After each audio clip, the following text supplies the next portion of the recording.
राज्यात दुपारी 1 वाजेपर्यंत 32.18% मतदान, गडचिरोलीत सर्वाधिक 50% मतदान।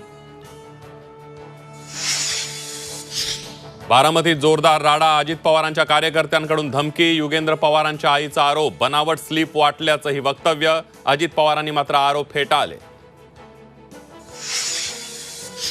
मुख्यमंत्री आणि दोन्ही उपमुख्यमंत्र्यांनी बजावला मतदानाचा हक्क, महायुतीचंच सरकार येणार, मुख्यमंत्री उपमुख्यमंत्र्यांना विश्वास।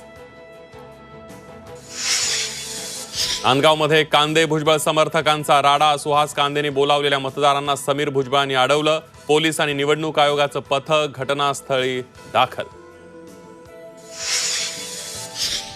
बीडमध्ये मतदान करताना दहशत आणि दादागिरी, महाविकास आघाडीचे उमेदवार राजेसाहेब देशमुखांचा आरोप, परळीला बदनाम करू नका, धनंजय मुंडेंचं उत्तर। मराठी वाहिन्यांच्या इतिहासात प्रथमच विधानसभा निवडणुकीचा AI एक्झिट पोल, झी 24 तासवर आज संध्याकाळी 6 वाजल्यापासून पहा झिनियाचा महा एक्झिट पोल।